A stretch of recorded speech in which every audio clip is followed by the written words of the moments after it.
Masechet Sanhedrin, Daf Lamed Vav. When we learned the Mishnah back in the beginning of the Perek on Daf Lamed Bet, I actually skipped two clauses in the Mishnah. So I'm going to go back to them now when the Gemara will discuss them. From the beginning of the Mishnah, we listed 8 differences between monetary cases and capital cases, although they are the same in that they both require dirisha and chakira, and even that we discussed. That's on a deoraita level. On a drabanan level, the rabbis relaxed the requirement in loan cases, and then it listed, we did 8 already, but there's actually 2 more that we'll do now for a total of 10. And that's going to come up in the Gemara today as well. It's going to count them up and see how we get to 10.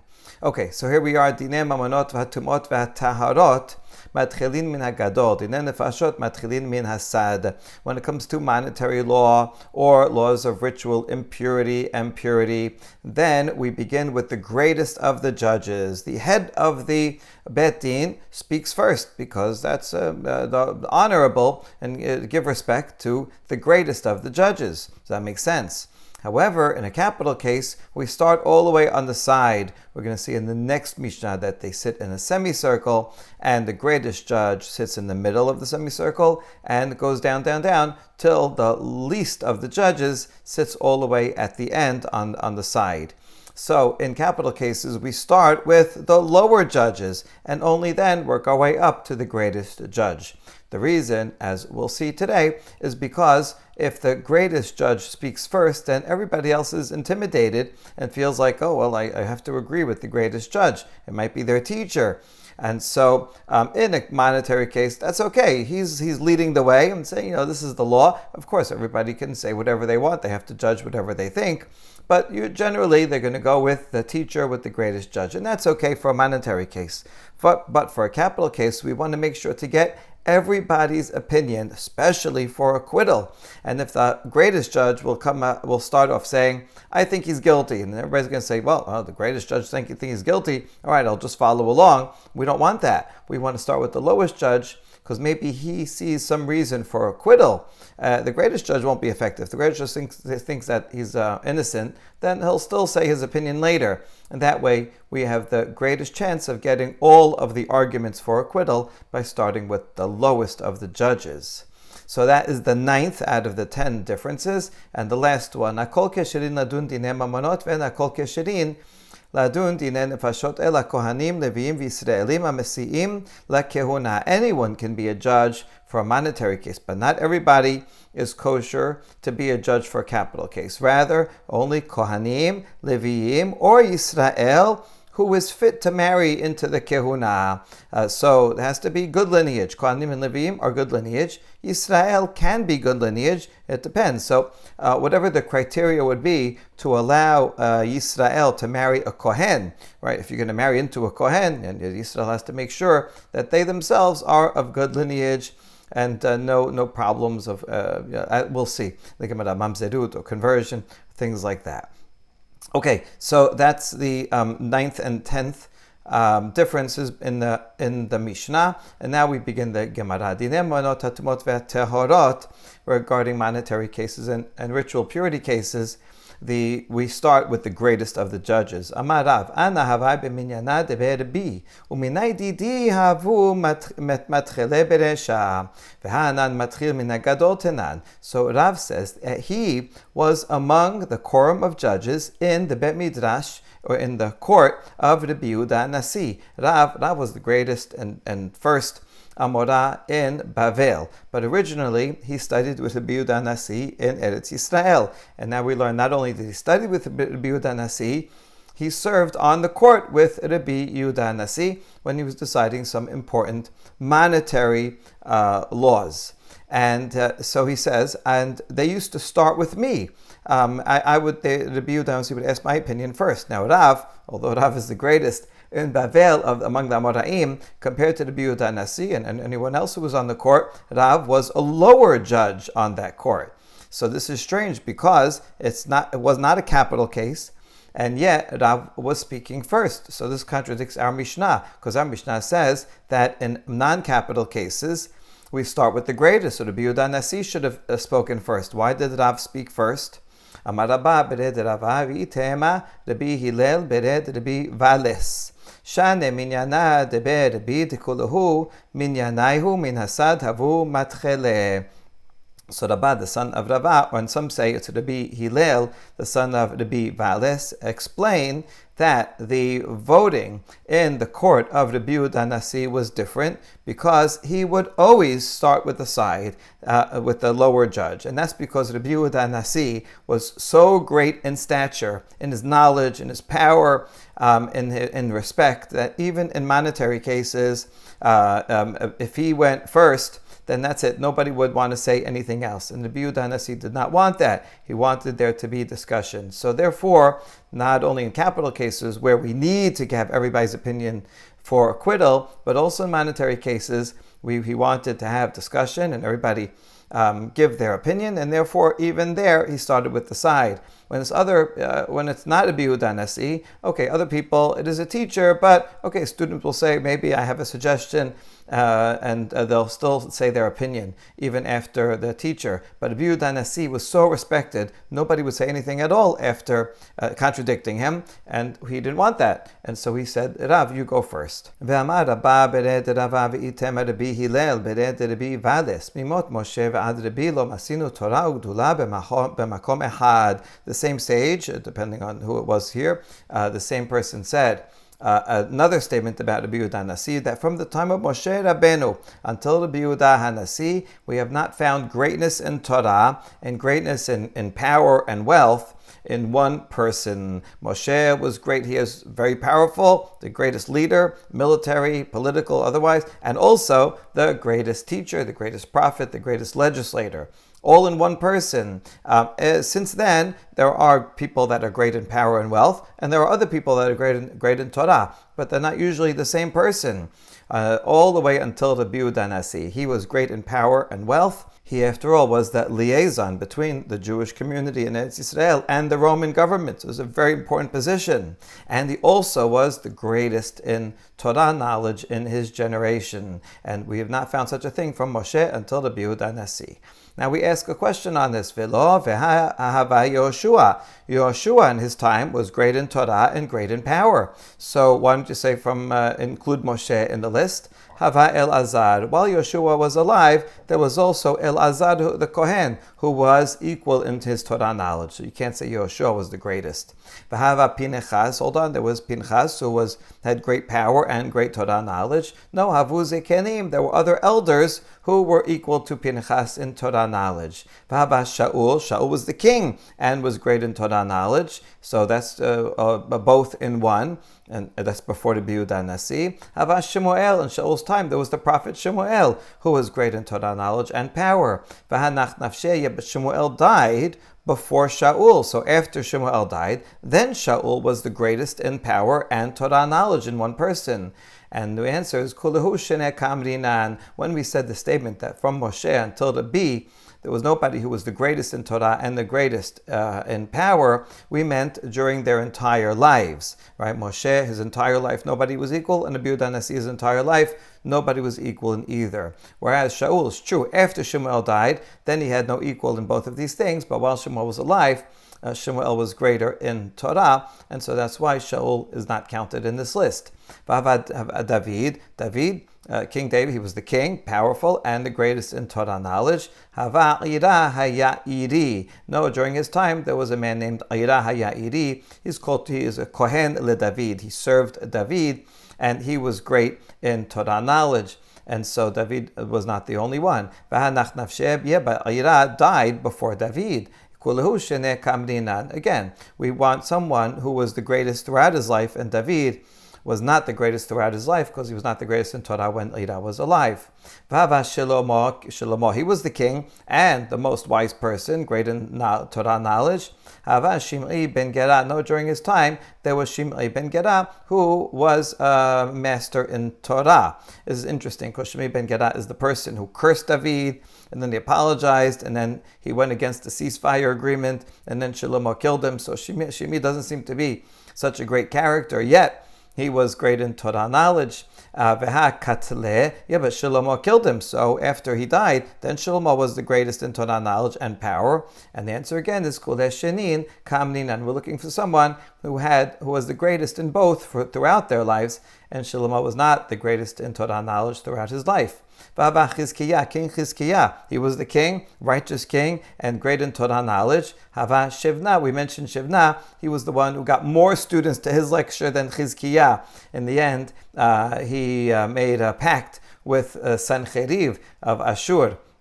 Iktil, but Shivna was killed. So although, while Shivna was alive, Shivna was greater in Torah knowledge than Chizkiah, but after he was killed by Sanhedrin, so then Chizkiah was the greatest. And again, Kulahu Sheneh Kamdina, and we are only counting people who were greatest in Torah and in power throughout their lives. Ezra HaSofer, he was also the governor, Persian-appointed governor of Judea. He had the power like a king over Judea, and he was the greatest in Torah knowledge. Nehemiah ben Chachaliah. There was also Nehemiah, who was also as great in Torah knowledge, and he was also a leader appointed by the Persians over the Jewish people. And so, since he was his equal, he's not counted in the list. And so there you go. We conclude that from the time of Moshe Rabbeinu until Rabbi Yehuda Nasi, in fact, there was nobody who was the greatest in their generation in both Torah and power throughout their lives. Amar Rav Ada bar Ahava, Af ani omer, mimot Rabbi ad Rav Asher lo masinu Torah gdula b'makom ehad. Rav Ada bar Ahava says, I want to add to this list, going after generations after Rabbi Yehuda Nasi, from the time of Rabbi Yehuda Nasi until Rav Asher, in the 6th generation of Amoraim, towards the end of the Amoraim in Bavel, we have not found Torah and greatness in one place. So you see that afterward, from Moshe Rabbi, you don't find anybody like that, but from Rabbi until Rav Asher, there also is nobody. Rav Asher is the next person who has both types of greatness throughout their lives. Velo, hold on, is that true? Ve'hava Huna bar Natan. Huna bar Natan, he was great in Torah and in wealth and power. Huna bar Natan mekaf hava kayif le Rav Asher. It's true, he was great, but even he was subordinate to Rav Asher. We say about Rav Asher, he was sof hora'ah, the end of authoritative teachings. So that shows his greatness in Torah. And so these both of these statements are upheld. We have Moshe Rabbeinu, Rabbi Yehuda Nasi, and then Rav Asher. Okay, the next part of the Mishnah says, in capital cases, we start from the edge. What's the source? Amar Rav Acha bar Papa Amar Kira lo ta'aneh al riv, lo ta'aneh al Rav. It's a derasha on the pasuk. You should not answer in a cause, but instead of saying lo ta'aneh al riv lintot acharei rabim lera'ot, don't be a witness in something that's in a way that's going to be a false witness, and you're going to lead the justice astray. That's the simple meaning of the pasuk, but we are revocalizing riv, meaning in a case of a dispute, and we're going to read it as Rav. And in that case, it means lo ta'aneh al Rav, do not answer a Rav, a master. If a master says something, if your teacher says something, then you should not contradict that person. And that's the reason why, in a capital case, if we start with the greatest, say the greatest of the judges, and then nobody's going to say anything different, and that's it. If the greatest judge says guilty, then everybody's going to say guilty, and that will be a problem. Actually, if everybody says guilty, then he actually goes free. But the point is, okay, most people will be intimidated by the greatest judge and say guilty. Maybe one person will say innocent, and that's not good. We want everybody to speak their mind, and therefore we start from the side, from the lower judges. Rabba bar Chana amar Rabbi Yochanan mehacha. Vayomer David lanashav chigru ish et charbo, vayachkeru ish et charbo, vayachkor gam David et charbo. Rabbi Yochanan has a different source from King David when he had to punish Naval. So this is a case of capital punishment. And he tells his people under him, everybody gird your sword. And they all girded their swords. And only then did David gird his sword. Now this is talking about the actual killing of him, but we learn from here also about the voting and the argumentation of the deliberation itself, that David says, okay, everybody, right, and the sword might be symbolic for the argumentations that they bring against Naval. Okay, everybody say your mind. What do you think about this case? And so first everybody said their opinion, and only afterwards did King David say his opinion. Amar Rav, shone adam letalmido v'dan imo b'dinei nefashot. Rav says a person can teach his students about a case that's happening, and then the student can join him to be one of the judges. In other words, often in a bet din, you have one person who's far superior than everybody else. Everybody else might be his students. And so if a case comes, then the teacher will say, okay, listen, here are the details of the case. Here are the laws that are relevant. He's going to teach his students all of the laws relevant to that case. That's fine, right? Maybe they learned some of them before. Maybe some of them the teacher is teaching now because he didn't teach it to them before. And then once they know it, they can sit in on the court and be judges, even in a capital case. That is Rav's law. But we challenge this, metibeh, from a baraita that says, hataharot v'hatumot, ha'av ubeno, ha'rav v'talmido, monin lahem shenaim. Dinim monot v'dinen nefashot, dinim akot kiddush hachodesh v'ibur shana, av ubeno, ha'rav v'talmido, en monin lahem ela echad. This baraita says that when it comes to purity and impurity laws, if you have something that they have to decide, is this pure and impure, then a father and a son, or a teacher and a student, they can both be on the court and we count them as two. Because here, it's just a matter of is this tahor or is it tameh? So just because they're related, or just because a teacher and student, that's okay. The teacher will say, all right, here's the law about this, and it's going to be pretty clear cut. However, when it comes to monetary cases or capital cases, that's what we need because we're challenging Rav, or cases of lashes, or deciding whether to add a day to the month, or whether to add a month to the year, in any of those cases, a father and the son, or a teacher and student, they can sit on the court, but we're only going to count their votes as one. If the father and the son both vote the same way, they're counted as one. The teacher and the student, presumably they also vote the same way, they're only counted as one. Because here we need a diversity of opinion. Even a monetary case, although it's relatively low stakes compared to other things, it could always be returned, but there's someone that's going to suffer here. So this is essential that we have judges that are all independent from each other, not one who's just learning from the other judge. Anyway, this is a challenge against Rab because here it says that in a capital case you cannot have a teacher and student sitting there. If you have them, they only count as one. And Rav said that a teacher can teach a student and he can sit there and be counted separately. So which one is it? Ki kamad Rav kegon Rav Kahana v'Rav Aseh de ligmere de Rav havu seriche belispare de Rav lahavu seriche. Interesting answer. When the Rav says that you can count a teacher and a student, we're talking about a case like Rav Kahana and Rav Aseh. They were both students of Rav, it's true. But they only needed Rav for his traditions, but not for Rav's reasoning. In other words, Rav knew many traditions that were memorized, that he learned from Rabbi Nasi and from other teachers, and so they needed Rav to pass on those traditions to them. So that's true. In that sense, they were students of Rav.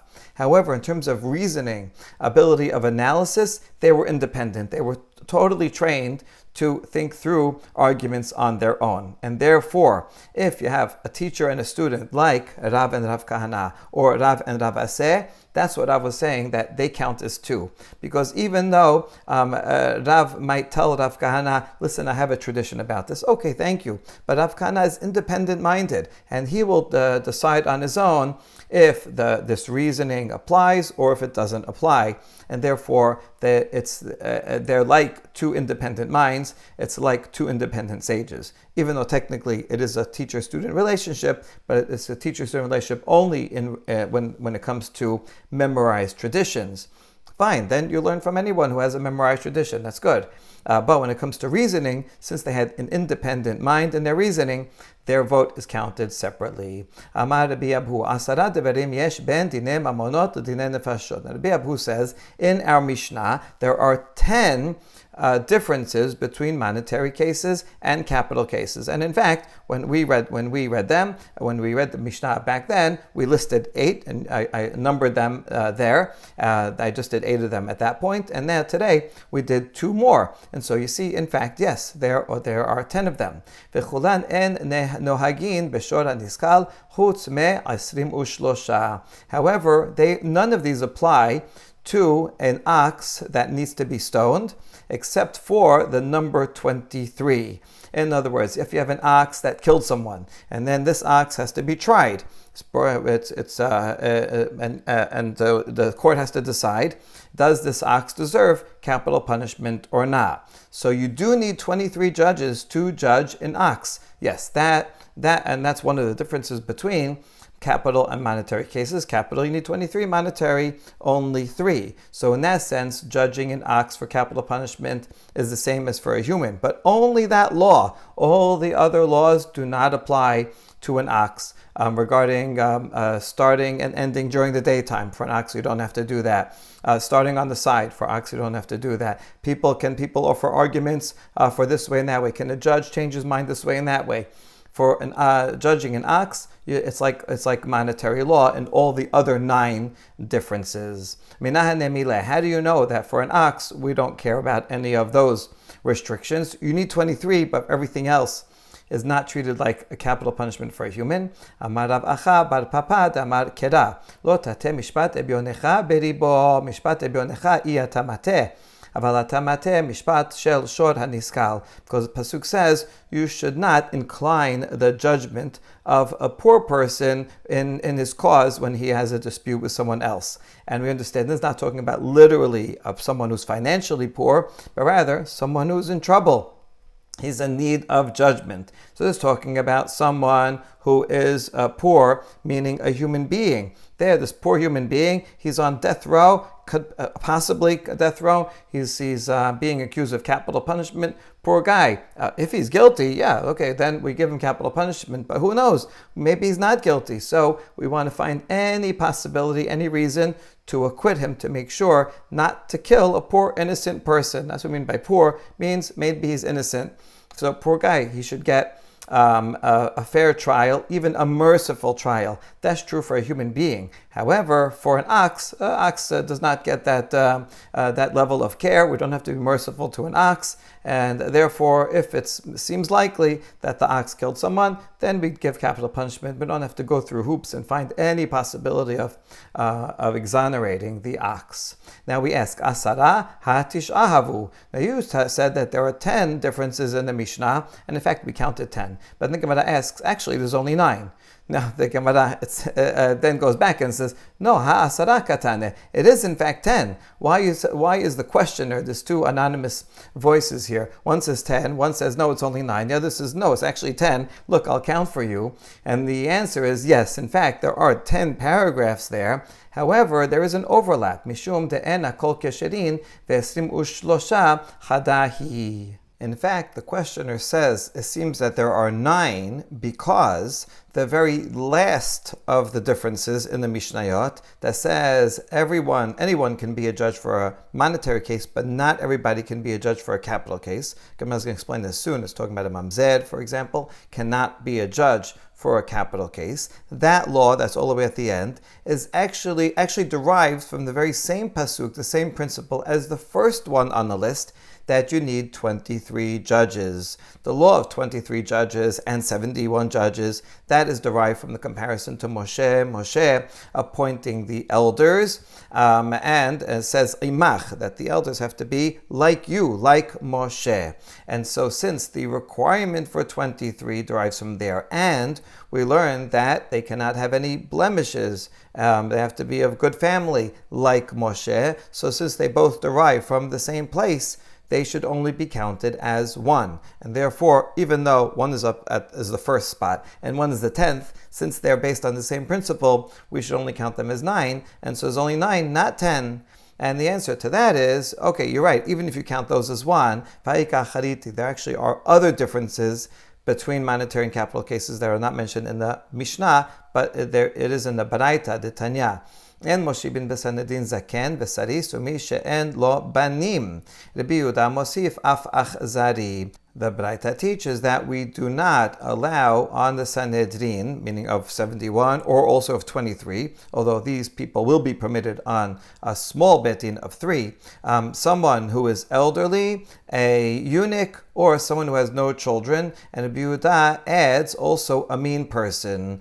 So what do these people have in common? Well, an elderly person, usually an elder is good, elder is wise. That's actually the name of the judges that Moshe appoints. They are called zikenim. So yes, elderly is good, but we're here talking about someone who's so elderly that he cannot function anymore. Or it could be someone who's elderly and grumpy. Sometimes when people get very old, they get grumpy, and so they're not going to have compassion. And someone who is castrated also is going to be maybe mean-spirited. And someone who does not have children, amazing. When someone has children, they learn mercy because the kids are mischievous and they bother you and do all kinds of things they shouldn't. But when you're the father, then you have to forgive them because that's your job. And so one learns mercy by being a parent. And someone who does not have children didn't go through that experience to be merciful, even to someone who does something wrong. And so the same thing as with a judge who has someone before him, and maybe the person made a mistake or something. So a judge should have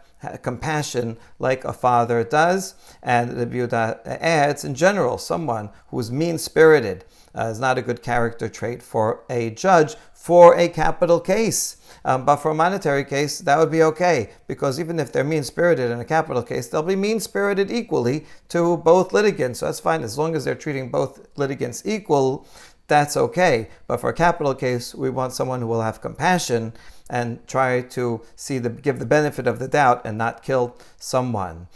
So we see that there is in fact another difference. So even if you count number 1 and 10 in the Mishnah as 1, and there's only 9 in the Mishnah, and you still want to get to 10, we can use this difference that's found in the Baraita. Gemara comments, by the way, that and that the law would be the opposite when it comes to an insider to idolatry. There, you should specifically pick a judge who is mean-spirited, because the pasuk says, "Do not spare, do not conceal, do not have mercy." Where when it comes to idolatry, we take no prisoners, and we want to put the guy away. Now, the last clause of the Mishnah that said anyone can judge a monetary case, but not anyone can judge a capital case. Hakol letuyemai. What is the word hakol coming to include that we might not expect? Amar Rav Yehuda letuyeh mamzer. It comes to include a mamzer, a child of an illicit relationship. Although they have limitations on who they can marry, they can't marry a regular person in the Jewish community. They can marry another mamzer. So that person can be a judge in a monetary case, but not in a capital case. Ha'tanena chada zimna. Kol hara'ui ladun dine nefashot ra'ui ladun dine mamonot.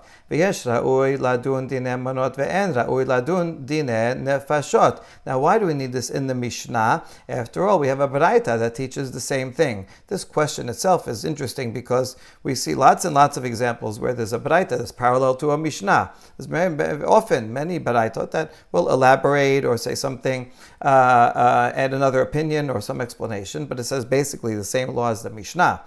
So it's not like all Tanaitic opinions is a conservation of them and there can't be any redundancy. But sometimes the Gemara does ask this, and maybe here it's asking it because it has a specific answer in mind. And so here it says, anyone who can judge a capital case also is worthy to judge a monetary case, because the requirements for that are less. But the other way around is not true. Yesh ra'oi, there are some people that can judge a monetary case, but would not be fitting to judge a capital case. That's all the Baraita says. It doesn't tell us what it is. V'avinan ba'ala tuyemai, and when we analyze this, we asked, what is in this example? What is it including? Amar Rav Yehuda la tuyem mamzer. Rav Yehuda says it's including a mamzer. Mamzer can be a judge in a monetary case, but not in a capital case. So now we have a Mishnah and a Baraita. They're both teaching the same thing. Maybe we're asking because we're deriving it, hakol, like as if it's a pasuk, this extra word. What is it coming to include? Oh, it's coming to include this. Okay, we know this. We know that from the Baraita already. And the answer is chadala tuye ger v'chadala tuye mamzer. In fact, they're not both coming to include a mamzer. One of them will be used for mamzer and one of them to include a convert. That's another person in the same situation. A convert can be a judge in a monetary case, but not in a capital case. So if you followed Rav Yehuda that this Braita is teaching mamzer, then hakol will include a convert, or vice versa.